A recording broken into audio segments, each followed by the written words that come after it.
আপনি দেখছেন news now, আমরা জানি কোনটা খবর।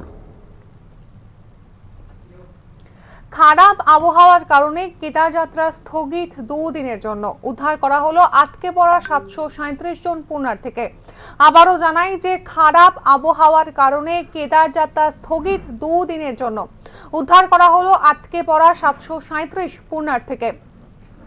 বৃষ্টি এবং ধসে উত্তরাখণ্ড জুড়ে বৃহস্পতিবার পর্যন্ত মৃত্যু হয়েছে 11 জনের।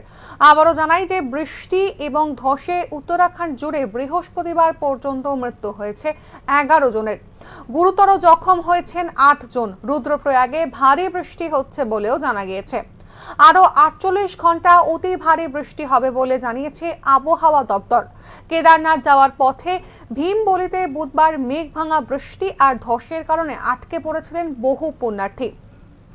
আটকে থাকা 700-রও বেশি পুণ্যার্থীকে বৃহস্পতিবার হেলিকপ্টারে করে উদ্ধার করে সেনপ্রয়াগে নিয়ে যাওয়া হয়। এখনো যেসব পুণ্যার্থী আটকে রয়েছেন তাদের উদ্ধারের কাজ চলছে। গোটা উত্তরাখণ্ড জুড়ে এবং কেদারনাথের যে চিত্র, সেই চিত্র ইতিমধ্যেই কিন্তু আমাদের কাছে এসে পৌঁছেছে। সে দৃশ্যতে চোখ রাখবো।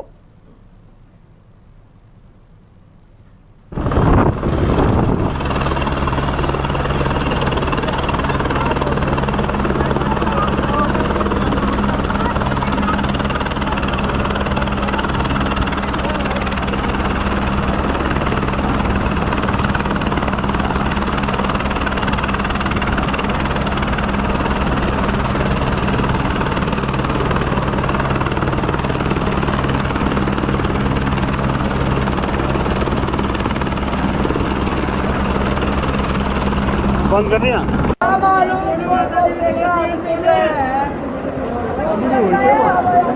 ऐसे बाहर निकल जाएगा, आदमी कैसे रहेंगे? मतलब कि आदमी लोग देख रहे हैं।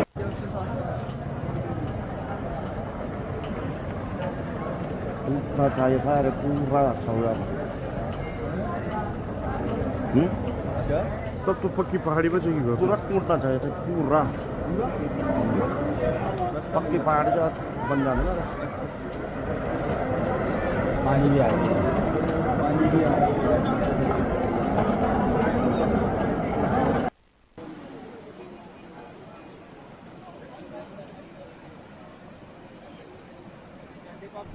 বুধবার থেকে হওয়া ভারী বৃষ্টির জেরে ব্যাপকভাবে ক্ষতিগ্রস্ত হয়েছে রুদ্রপ্রয়াগ। বহু রাস্তা ভেঙে গিয়েছে, কোথাও ধস নেমেছে। পুণ্যার্থীদের নিরাপত্তার কথা ভেবেই শনিবার পর্যন্ত কেদারনাথ যাত্রা স্থগিত করে দেওয়া হয়েছে বলে জানিয়েছেন স্থানীয় ডিজি। কেদারের পথে ধসপ্রবণ এলাকাগুলিতে পুণ্যার্থীরা কোথাও আটকে রয়েছেন কিনা তা খতিয়ে দেখে পদক্ষেপ গ্রহণ করা হবে বলেও জানিয়েছেন তিনি। আবারও জানাই যে বুধবার থেকে হওয়া ভারী বৃষ্টির জেরে ব্যাপকভাবে ক্ষতিগ্রস্ত হয়েছে রুদ্রপ্রয়াগ। বহু রাস্তা ভেঙে গিয়েছে, কোথাও ধস নেমেছে। পুণ্যার্থীদের নিরাপত্তার কথা ভেবেই শনিবার পর্যন্ত কেদারনাথ যাত্রা স্থগিত করে দেওয়া হয়েছে বলে জানিয়েছেন ডিজি। কেদারনাথের পথে ধসপ্রবণ এলাকাগুলিতে পুণ্যার্থীরা কোথাও আটকে রয়েছেন কিনা তা খতিয়ে দেখে পদক্ষেপ গ্রহণ করা হচ্ছে। যেমনটা আপনাদেরকে জানাচ্ছিলাম যে খারাপ আবহাওয়ার কারণে কেদার যাত্রা স্থগিত করা হয়েছে 2 দিনের জন্য। ইতিমধ্যেই উদ্ধার করা হয়েছে আটকে থাকা 737 জন পুণ্যার্থীকে। বৃষ্টি এবং ধসে উত্তরাখণ্ড জুড়ে বৃহস্পতিবার পর্যন্ত মৃত্যু হয়েছে 11 জনের। গুরুতর জখম হয়েছেন 8 জন। রুদ্রপ্রয়াগে ভারী বৃষ্টি হচ্ছে বলেও জানা গিয়েছে। আরো 48 ঘন্টা অতি ভারী বৃষ্টি হবে বলে জানিয়েছে আবহাওয়া দপ্তর। কেদারনাথ যাওয়ার পথে ভীমবলিতে বুধবার মেঘ ভাঙা বৃষ্টি আর ধসের কারণে আটকে পড়েছিলেন বহু পুণ্যার্থী। আটকে থাকা 700-রও বেশি পুণ্যার্থীকে বৃহস্পতিবার হেলিকপ্টারে করে উদ্ধার করে সেনপ্রয়াগে নিয়ে যাওয়া হয়েছে। এখনো যেসব পুণ্যার্থী আটকে রয়েছেন তাদের উদ্ধারের কাজ চলছে।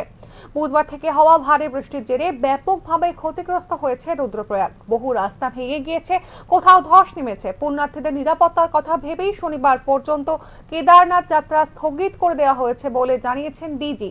কেদারনাথের পথে ধসপ্রবণ এলাকাগুলিতে পুণ্যার্থীরা কোথাও আটকে রয়েছেন কিনা তা খতিয়ে দেখে পদক্ষেপ গ্রহণ করা হবে বলেও জানিয়েছেন তিনি।